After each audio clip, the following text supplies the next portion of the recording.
Right, welcome back to part two. In part one, we looked at the differences between leadership and management. Oh, I don't think I'm sharing my screen, or am I? Can someone let me know if am I still staring at the screen? Yeah. Thank you. Part one, we looked at the difference between leadership and management, and we spent a bit of time actually making it very clear to all of us here what the differences between leadership and management are. There are specific differences, and a word in the break there when we were chatting over an imaginary coffee, Georgina, a great word that you came out with, balance. And that's a really good way to describe how you get the best out of managers and leaders. They should have a balance of the other. And that balance is very important. Now, clearly, that individual needs to be able to sway and weight that balance in accordance with whatever needs to be achieved. And the best leaders and best managers that we know and that we've come across, and that we aspire to be, are those people that are able to manage and lead in parity with a specific task or vision. Good. Right. So let's move on to management theories. Now, clearly, because of the time, I'm not going to cover, the 6 management theories here, or even 3 of them, which is what I do sometimes with a different group. Or if I was delivering this as a unit workshop, remembering this is a limited aim workshop. But what I will do is I will cover one area, and then after that, I'm going to ask each of you. I'm going to go through the room, and I'm going to give you a theory, and I'm going to give you 90 seconds. That's all you get. You got 90 seconds and the internet to go and find out about that particular theory and come back and feedback. So here we go.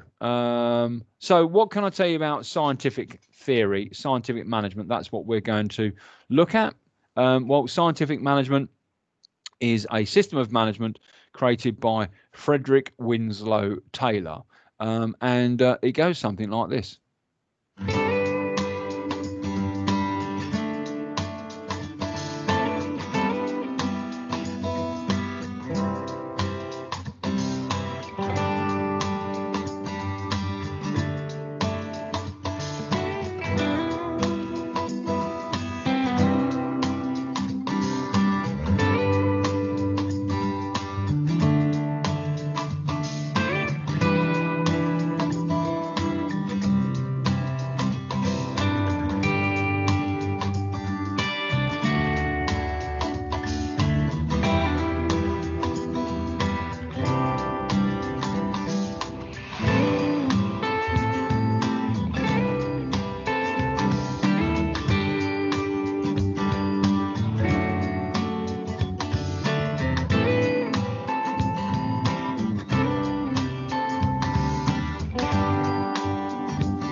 There we go. So that is scientific theory.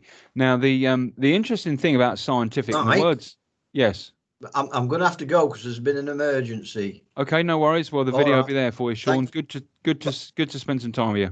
Bye, everybody. Bye-bye. Take care, mate.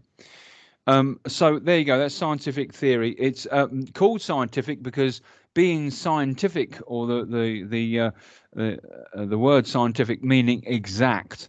And of course, what Frederick Winslow Taylor done was pretty much say, well, look, don't just open the floodgates and let people come on in. Which was the case in the late 19th century when, people would queue for miles sometimes outside factory gates just to get a job.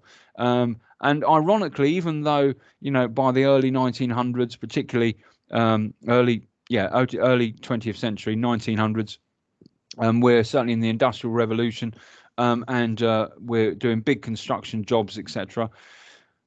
People were still queuing at gates. People were still turning up and hoping to get a job. And even though we had started to create scientific management principles of recruiting, selection, the right people to the right jobs with the right skill sets, the right motivation and right aspirational skill sets to enthuse them to work, we still didn't learn. And in the 60s and 70s, if you talk to anyone, Billy Connolly is a good example, actually. Billy Connolly used to work on the docks, and he's done many stand-up sessions where he talks about his days in the late 60s and early 70s of literally going to the docks and standing there with 150 other blokes wondering whether he's going to get in to get a job that day.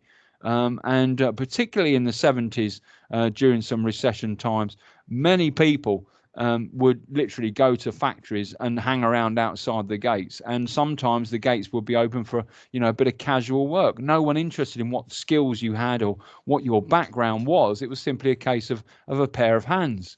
And this theory pretty much says, well, look, don't just go by the rule of thumb. Don't just open the gates and, if you need 100 people, you just grab hold of the first 100 people. Be select about it. Create the conditions that you get the right person. Invest in training them, and give them opportunities. Give them incentives. And when you ask people what incentivizes them most about working in the workplace, working in the business space, they will say one of three things. They will say the people they work with, the workplace and the environment, and their salary. Now, salary is a big driver for all of us. Why? Because the world dictates that actually the more money you have, the more opportunities you have, and the more materialistic things you can buy. For some people, salary is not important. For other people, it's incredibly important. And for a lot of people, it's a main driver when it comes to work and working and their careers. Usually you find that career structures are linked to salaries and salary scales. At the bottom of that video, you can see a small formula. WP greater than 80% equals R plus 20%. WP less than 80% equals R minus 20%. Does anyone know what that means? Open question. Anybody? Nope. Okay. It means if the work product, in other words, if what it is that you do is greater than 80%, then you'll receive a reward which is 20% of your salary. Whereas if the work product, i.e. whatever it is you do, is less than 80% of that which is expected, then you'll lose 20%. So actually, if you're at 81% productivity, or if you're at 99% productivity, you're going to get a guaranteed 20% increase in salary, whether you're at 81 or 99. But the fact is, if you're over that line of 80%, you're going to get 20% of your salary in addition. So, of course, if that was all of us now working to that model, we would make sure that we would work between 81 and 99%. We would make sure our productivity was there because we knew we would get a guaranteed bonus, a reward of 20% each month. Absolutely. But likewise, imagine, if you're at 79%, you're going to lose 20% of your wages. You're going to lose 20% of your salary. So you're only actually, in theory, you could come away with 69% of your salary, all because of that 1% under the productivity line. So this formula here is a similar sort of formula that Frederick Winslow Taylor introduced into the workplace, and it has a modern day equivalent. Does anyone know what that is? Is it KPIs, Mike? Yeah, it is KPIs. It's sales targets. It's on target earnings. All that sort of thing. Yeah, absolutely right. So who was that? That's Craig. Oh, well done, Craig. Yeah, that's exactly what it is. On target earnings. We've all heard of that, I'm sure, or all seen applications or vacancies for jobs where there is a salary amount stipulated next to that on target earnings. Great, there we go. So that is scientific management, a way in which you can select the right person for the right job with the right skill sets. And you do that scientifically by stipulating what they must have, what is desirable for them to have, what skill sets you're expecting of them. And scientific management means that actually rewarding people is very, very important. You can create formulas, such as the example I've given you there, for example, on target earnings and so on, or actually you can motivate them in other ways by reward, but always reward your staff. Some businesses use bonuses, some businesses use increase in pay scales, some businesses use additional benefits such as health and dental and all these other things. They are all rewards, and they are all part of the package to ensure that you are going to be the right person. It enthuses you to apply. So going back to our program. Whoops, hang on, Frederick. We've already been here. Now it's your turn. There we go. There's four other theories there: behavioral, chaos, systems, and motivation theory. Now I'm only going to give you 90 seconds. That's all you're going to get, and you don't know who's going to get called for what. But this is what I'd like. Sydney, find out about behavioral theory. George, find out about chaos theory. Jonathan, systems theory. Craig, motivation theory. Mo, behavioral. Colette, chaos. Kaya, systems. Adam, motivation. Tristan, behavioral. You got 90 seconds, and I'm going to put some of my old person music on because I know you all enjoy it so much. You've got 90 seconds. You've got the internet, the best library in the world. Go away, find out, come back in 90 seconds. On your marks, get set, go.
Coming up for 90, but I'm going to give you a bonus, bit of a reward. You've got until the end of this music.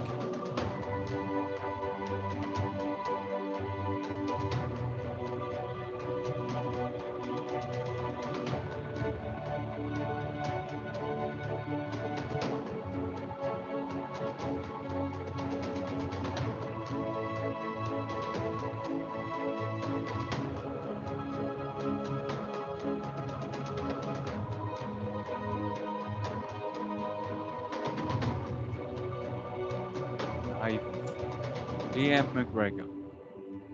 Chaos Theory by Mr. Peters. Systems Theory by, wonderful name there, Von Bartalanffy.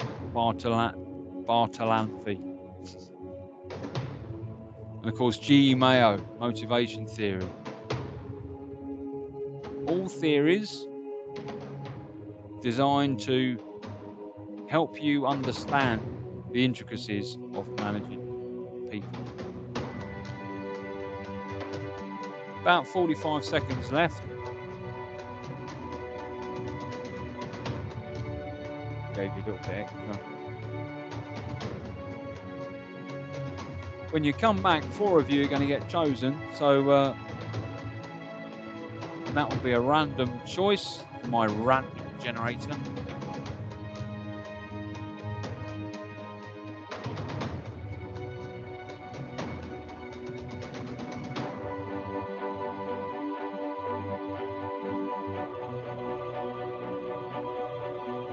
Seconds.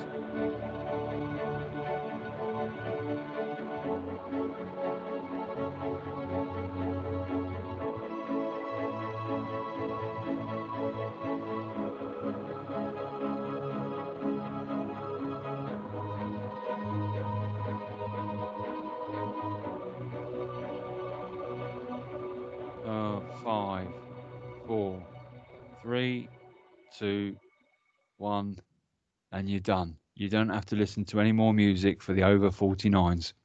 Right, well done. So there you go. There's a little bit of extra time I gave you there. But there are now 4 areas: behavioral theory, chaos theory, systems theory, and motivation theory.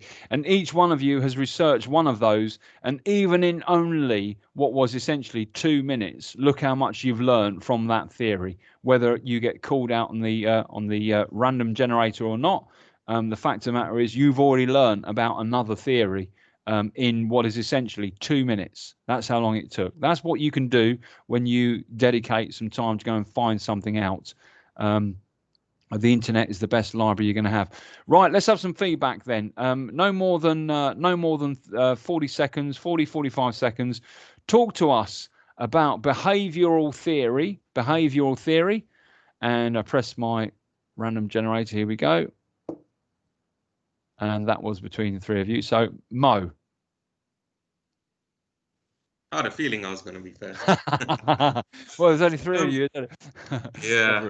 McGregor had 2 theories, X and Y. So the X theory apparently goes like this.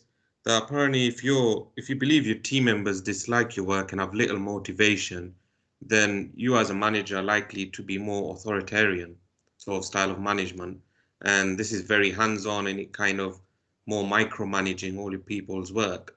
Whereas the other theory Y, is if you believe that your people kind of take pride in their work and see it as a challenge, you're more likely to adapt as a sort of participative management style. And managers who use this sort of approach kind of trust their people to take ownership in their work and kind of do it by themselves effectively as such. So those are the 2 sort of theories he came up with. Well done, Mo. That was a really great brief, really great summary. Yeah, the XY theory. Yeah, absolutely. Again, you need to look up these theories, etc. But that's exactly right. The secret, of course, the key is to meet in the middle, is to be part X and part Y. All theories are about you understanding how functions work in order that you're self-aware about them when you actually do manage. They're not written down systems that actually, if you follow them to the letter, you'll be a great manager or whatever. Some theories of management are designed that actually it takes no input or no consideration of leadership whatsoever. It's purely functional. But that was a good example, Mo. Thank you. Right, next one then. Chaos theory. Here we go. George. Hello. All right, what did I find? So this says chaos theory is initially a scientific principle that describes the unpredictability of systems such as the weather patterns, ecosystems, and water flow.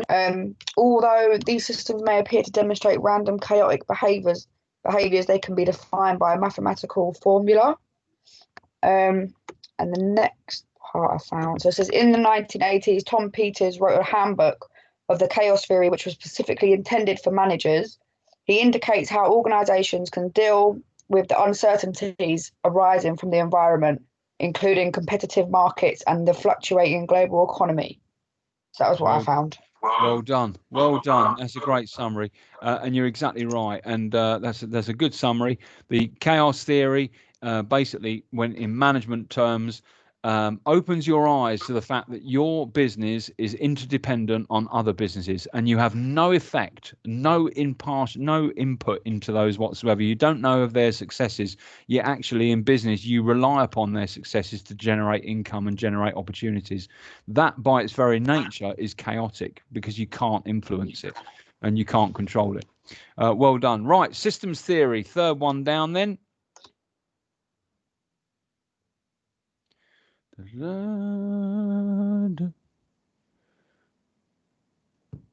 Adam. I was in the motivation theory. Oh, right, go for it. You give us the motivation theory. All right, motivation theory. So Mayo believed that workers are not just concerned with money, but could be better motivated by having their social needs met whilst at work. So some of these social needs could be like better communication between managers and workers, greater manager involvement in employees' working lives, or working in groups, like working in teams. And yeah, that's what I found. Absolutely, yeah. George Elton Mayo, essentially the father of HR. You know, it was him that says, listen, people need to be managed. That management needs to be logged. People need to be told that that they're doing well, or they need to be given guidance on how to be better. You need to be able to create teams. Humans, by their very nature, work better alongside another human. So, start to create teams and departments. And what we take for granted in yesteryear did not exist. In yesteryear, people went to work, they were individuals, no one spoke to each other, it was functional. When you go to work now, it's almost like being at home with second family in a good job. And that is all as a result of years of experience and business change and attitude change as a result of what originally started as motivational theory. In order for you to wake up in the morning and go, oh, I can't wait for today. Now, granted, we all want days like that. Reality says that actually it doesn't always work like that. But in essence, we should get up in the morning, we should finish our admin, and we should want to go to work. And if you don't want to go to work, then you're in the wrong job, or you're just doing a job for the sake of doing a job. And my advice to you is look elsewhere immediately. But you should want to do your job. You should enjoy doing your job. It should give you that buzz and fire off those synapses. That's what you should want to do. That motivation there is as a excuse me, is as a result of your working environment and the people that you work with. Now, interestingly enough, COVID-19 has shown businesses that people don't need to be supervised anymore. We have electronic systems and technology, and innovation has shown that actually people can work dispersed, still maintain part of their team ethic, still produce high quality work and increase in capability.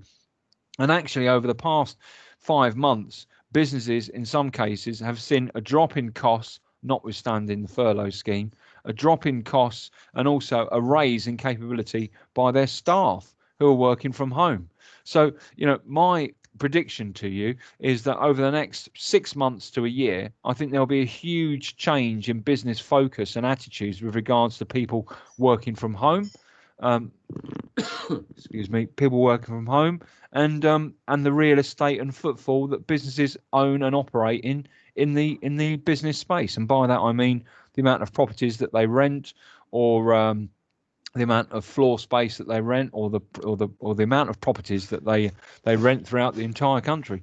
That will be reduced, and the knock-on effect will be that our homes will become excuse me, a tickly throat. Our homes will become offices. Now, there are lots of other knock-ons there. Well, hang on, wait a minute. well, let's look at where we need to be in a year's time. And in a year's time, you know, there should be additional benefits for those people who work from home, an increase in salary, balance with meeting people, having electronic meetings like this.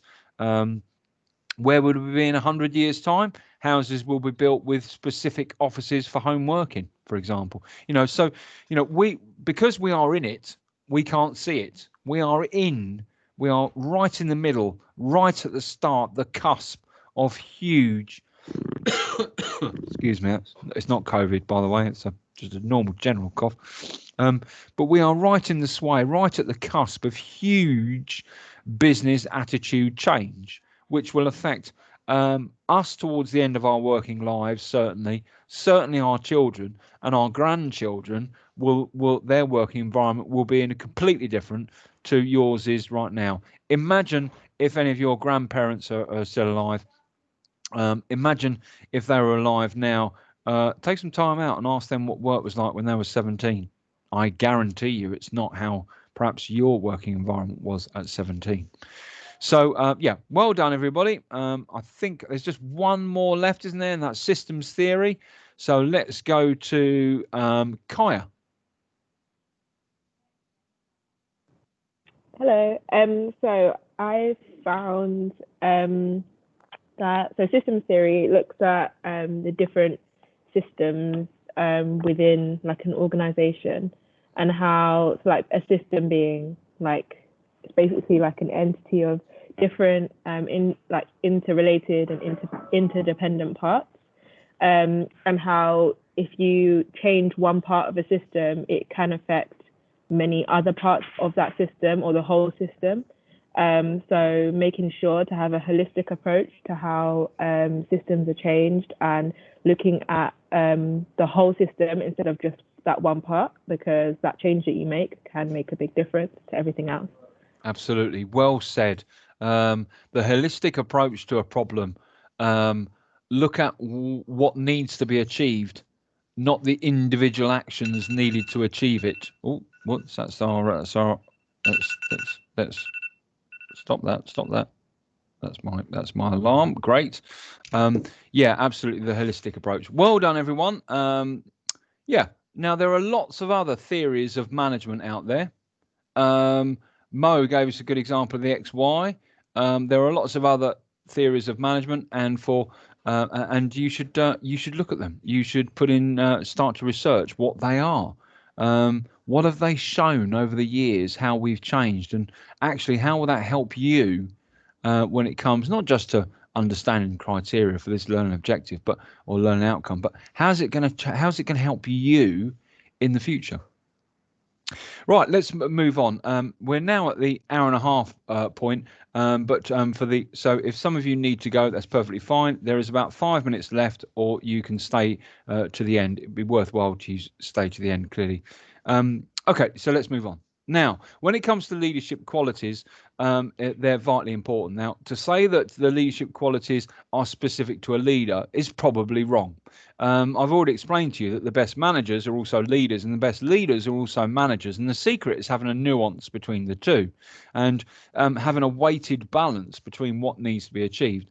The qualities that you see on the screen now are not new to you, and these are highlighting actually, the qualities not just of a leader, but also those leaders that you probably would want to, those qualities you would probably want to see in a manager as well. The functions, however, are slightly different. The most important function, in my view, is communication. A leader needs to be able to, a leader doesn't have to be articulate, but a leader does need to be able to communicate well, whether that's written, whether that's by example. Sometimes we can communicate by our actions rather than our words, or even in written form. But communication is absolutely vital in order to be able to influence. And of course, leadership is all about influencing the behaviors of others. So these functions here are weighted towards the leadership functions.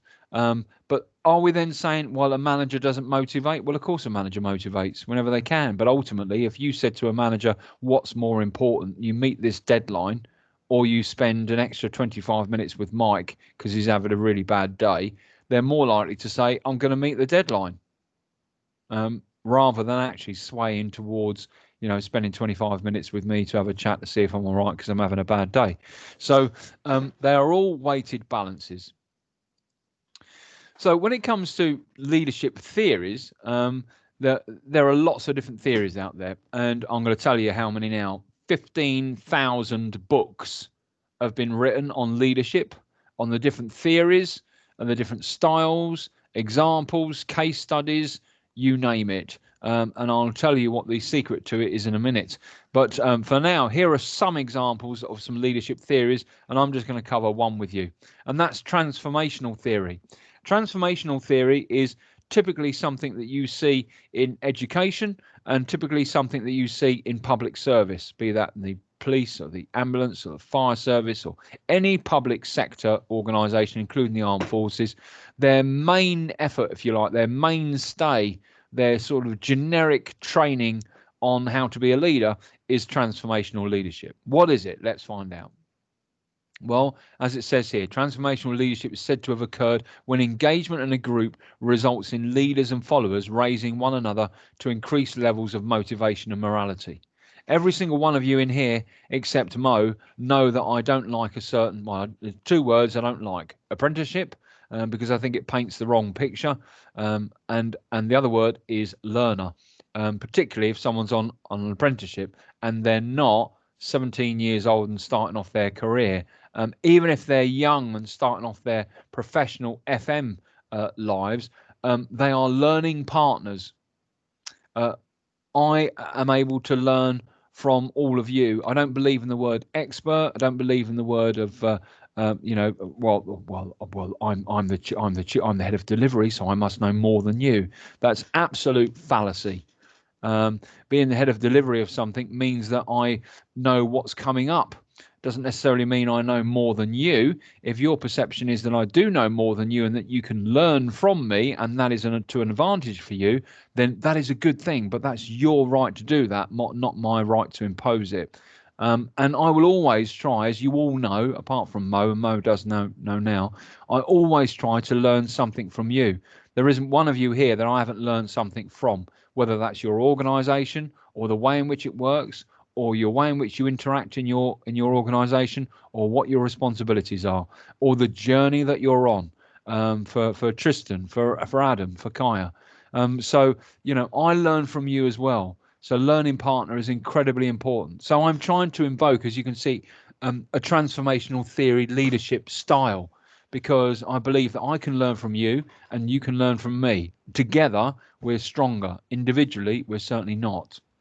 As it says here, it's not enough to make the correct choice, but to make the moral choice. Sometimes when it comes to our working on this course, sometimes some of you need more help than actually an apprenticeship can account for. Not just you guys here, but some of my other learning partners as well. And it means going that extra mile. It means going that extra mile to help somebody else without any form of reward or recognition for yourself. Transformational leader is not selfish, sees an opportunity of growth in others and gets a kick. They get a professional kick out of thinking, I wonder what Jonathan would be doing now. God, 10 years ago. I wonder what Colette's doing now. That is what a transformational leader is. They want the best for other people. They're not selfish, and if necessary, they'll put themselves and what they want and need at risk for the benefit of others without being asked to do so. Transformational leadership enhances intellectual stimulation through employee training and development, being open, honest, transparent, and sharing best practice wherever possible. Some qualities of a transformational leadership is here, and we're just going to watch a very quick video now on transformational, on emotional intelligence, which looks at self-awareness. And self-awareness is about what a transformational leader is all about. A transformational leader is very aware of their abilities, their own abilities, the abilities of their people, and the engagement of people. It is not pointing towards a metaphoric location and saying everyone get down there. It's saying it's not, nor is it saying I'm going there. Do you want to come with me? It's saying I'm going down there. Has anyone been down there before? And if you've been down there before, what do we need to look out for on the way there? If you can picture that analogy. If you can't, I apologise. Let's watch this quick video. I was asked at the end of my job in government, some sort of an odd request, but typical of the way government works at times, to assess medical leadership in the field in Afghanistan. And I'd never been to a war zone before, but I had been the accountable officer for professional behaviours in the NHS, and the military were about to be assessed on that, and previously hadn't been assessed by civilian assessment, but they wanted to be in a level par. So I went out and I could ask whatever I liked. And I went out and I worked with a regiment out there for a week under huge stress. They were under huge stress. And the commanding officer of that regiment, and this is a commanding officer who was in charge of consultant staff. He was a general practitioner. Now, in my world, that's a heresy. Consultant staff in the pecking order traditionally have been the senior people in our services. But I remember watching this colonel in charge of consultant staff leading in a way I'd never seen anyone lead before, under huge stress. And I marveled, how could he do that? How would people respond to him under great stress? And what I found was the military had taught him to be self-aware, to self-manage, and to manage in extreme personal difficulty. And I began to realize that I didn't know what I didn't know. So I looked at Shrivenham, which is the Defence Academy. I looked at Sandhurst. I looked at Westbury. And we formed a faculty of senior medical staff, military staff, who understood the provenance and development of leadership in a way that I had never come across before.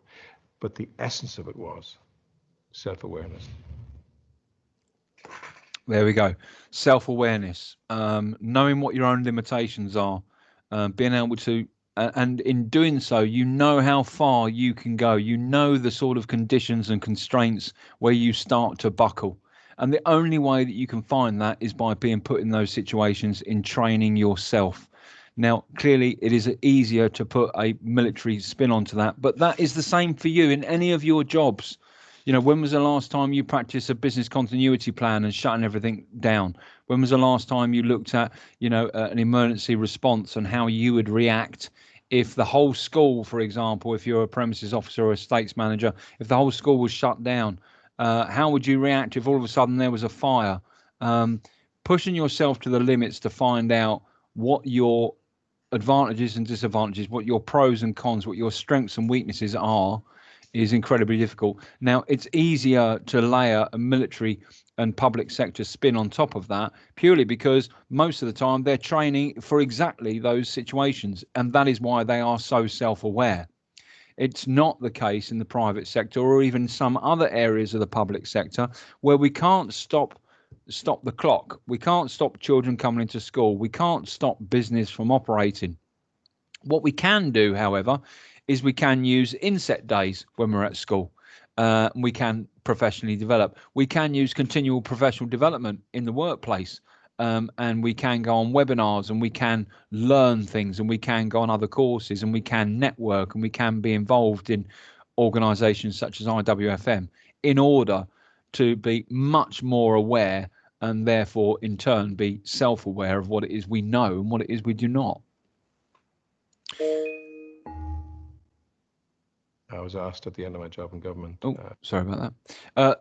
Next one is about action-centered leadership, and then after this is literally 2 minutes at the most, and then that will be the end of the end of the workshop. About 30 years ago, when I was at Sandhurst doing my officer training, I was trained in John Adair's active leadership model. And that is based on 3 key components, which is to address leadership in the team, the task, and the individual. And that process works very well today across any sector. And I found a few years after that, I was going in to take over a significant business unit covering part of the country. And I found that although nationally the organisation was in tremendous form, it had a huge reputation, in the region, the team was really disintegrating. We were losing revenue, we were losing engagement with our key customers and stakeholders, and we had to reconstruct that.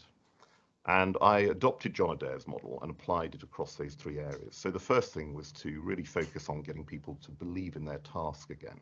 They'd all joined that organisation to have a profound impact on society and work with major businesses in affecting that change. And yet somehow the soul had gone. It had been lost in that belief in the task that they were trying to complete. And we resurrected that and invested a lot in making people understand again why they joined and what they wanted to achieve as a team. And that was the next stage. It was understanding and bringing the team together. We were over very many different locations, 6 or 7 office locations. There were people effectively working in silos, and we had to reconstruct the team. So we did that by getting team events going. We brought people together to celebrate success. We visited each other's projects and even went out for a drink just to get the team to operate together. And the third and critical component was that you have to invest in the individual. So if you have the task right and the team right, every individual needs to know what's expected of them. They need to know the qualities and the way in which you want something delivered, but also the expectation in terms of the reward that they will get once they're successful. And of course, you try and nurture individuals that perhaps have a problem with that, but there are some times when actually the individuals aren't up to your requirement, and we have to make some changes. But that model, the active-centered leadership model of those task, team, and individual, stands as true today as it did 30 or 40 years ago. There we go. Action-centered leadership, task, team, individual, or mission, team, task in that order. It's tried and tested, works exceptionally well. If any of you are special constables or been a police officer, then that's the method of leadership you use.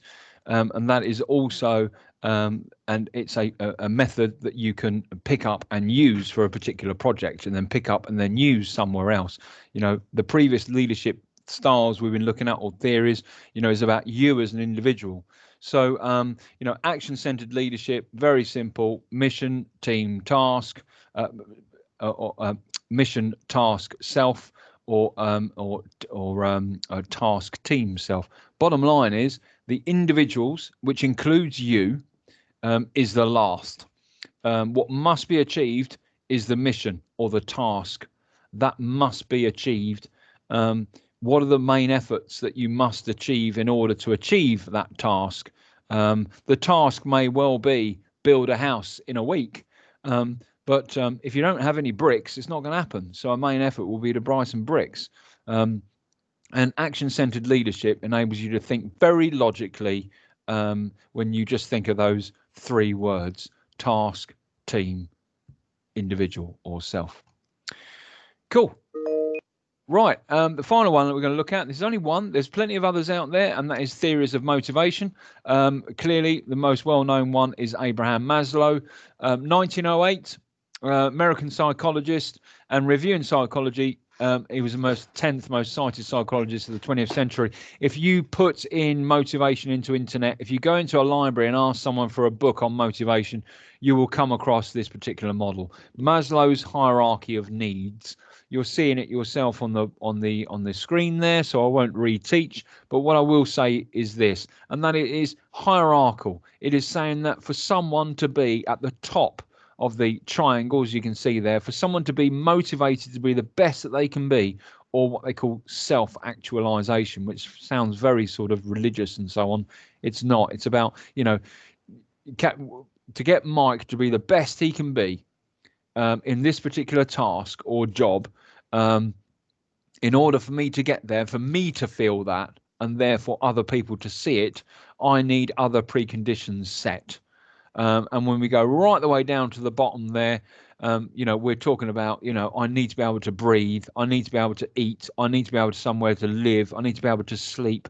I need to be able to have clothing, and I need to be able to, ideally, I need to be able to reproduce. But I mean, the bottom line is I need to have these basic requirements in order to live. And then I need some form of safety. I need to be in a society that isn't going to shoot me when I walk around the corner because I'm a different religion or a different color or a different race or whatever. I need to be in a safe environment.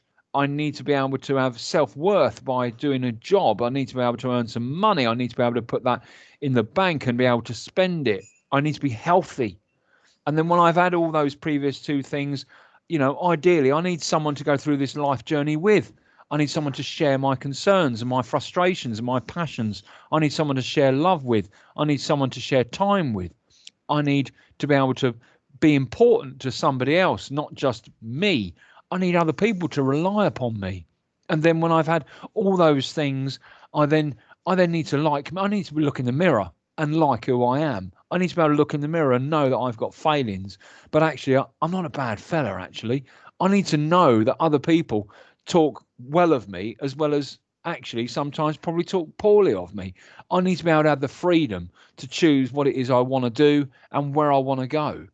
And if I've got all of those things, then I will be in an area of self-actualization where I'm the best I can be, where I enjoy everything that I do the most I can be. That is the theory of motivation. Now, where are you on that scale? Not everyone is in the blue triangle up at the top. I'll tell you right now where I am, right at the top of that. And that's where I like to stay all of the time, as much as possible, because you've got one life, and it's very important that you be the best you can be throughout that. And this particular understanding of the hierarchy of needs is a good way for you to understand, well, where are you? So, the next time you hear someone throw away comment when they see someone begging on the streets of Leicester or Nottingham or anywhere else, as sadly we have more than our fair share in the country. Oh, look at that, that person's that, oh, look at them, he's just a junkie or whatever. Well, just think of the hierarchy of needs. Where are they on that hierarchy of needs? They're not even out of the first scale. They've got no shelter, no food. They're not safe. So what chance have they ever got of being the best that they can be? Maslow's theory of motivation helps you as a manager identify your people or peers and where they are in their motivational triangle. And if you think that actually, that they're having problems at home or their own relationship isn't going right or whatever, then it's likely that they're not performing top level when it comes to the workplace. And that's very important in order to understand as a leader how to support and how to address. Coming to the end then, and just very quickly, I'm just going to introduce you to the different types of styles. And a style for leadership dictates a particular method of imparting that leadership. Laissez-faire, for example, is very sort of, do what you think, you're the experts. And there are circumstances when laissez-faire type leadership is the best way to go, particularly when it comes to sort of arts and crafts type leadership. Leadership or laissez-faire leadership can also be referred to as leading from the rear. But crikey, holy moly, sorry about that. But laissez-faire leadership is very much sort of hands-off. You've got other types of leadership there, and in your Padlet there is a handout that I've done for you. Do familiarise yourself with them. So, in summary then, there are differences between management and leadership, and we've covered what they are. Management is about function and process. Leadership is about inspiration, example, and vision. We looked at management theory of scientific management, and each one of you had a task, and you fed back. And then we looked at leadership qualities and functions, and actually, in a short sort of space of time, realised that actually they're not really specific to leadership, just maybe more weighted towards leadership, and a good manager will also have elements of those qualities and functions as well. Then we looked at transformational leadership theory, and we looked at a couple of videos there on self-awareness, which is really what transformational theory is about. And also we looked at John Adair's action-centered leadership, and there are lots of other leadership theories. And then we looked at motivational theory, and I use myself as an example on Maslow's hierarchy of needs. And then finally, a very quick skip through the leadership styles, and those and all of that is available for you on your Padlet. Now, just before we close, earlier on, I said to you there are 15,000 books and examples out there on different leadership styles, theories. There is a huge industry of people going around the circuit teaching leadership and management. And for your learning objective 1, you will have to write about you will have to write or present, we'll talk about that in a minute, about the different leadership styles and leadership theories. But I'm going to give you my theory from my experience. My experience comes from 26 years in uniform, from leaving school on a Friday and being in the military on a Tuesday, and being trained to lead, manage and develop and train others my entire life. And in my view, there's only really two things you need to understand and remember when it comes to leadership in general, and that is rule number 1, it's not about you, it's about the people that you're have an influence over. It's about the people in the team. Simple as that. Number 1, it's not about you. Number 2, it's all about you. Your behavior, your interaction, your communication, the way you react will have a direct impact on whether your team will buy into you or not. And your credence is part of that buy-in. So in summary, rule number 1, it's not about you. Rule number 2, it's all about you. And in my view, that's the best leadership advice I can give anybody. That's not saying, of course, that you don't need to understand what those other theories and styles are. Of course you do, in order to find where you are more comfortable as a leader or a manager or both in different circumstances. Look forward then to researching further understanding of management, leadership and motivational theories and styles, and complete learning objective 1 on one file, which we placed for you over the weekend. So those of you who have still got work to do on open units so far, please get that closed, because on Monday you will have the first learning objective on one file, which you can either write about or you can make a presentation about, and you will feed that presentation back to me, which will be recorded. You will only have 2 weeks to complete learning objective 1, and then I will do another one of these workshops for learning objective 2. So my advice to you is that you buy in to my actions, which you will benefit from, and we get back on the sort of post COVID-19 learning journey. Next workshop will be in 2 weeks. Before I close the stream, let me just ask you to unmute all of your mics, if you wouldn't mind, and let me just ask you if there are any questions from anybody. Anybody? No, nothing from me. Oh, No, nothing from me. Great, excellent. Well, there you go. So that's the end of learning objective 1.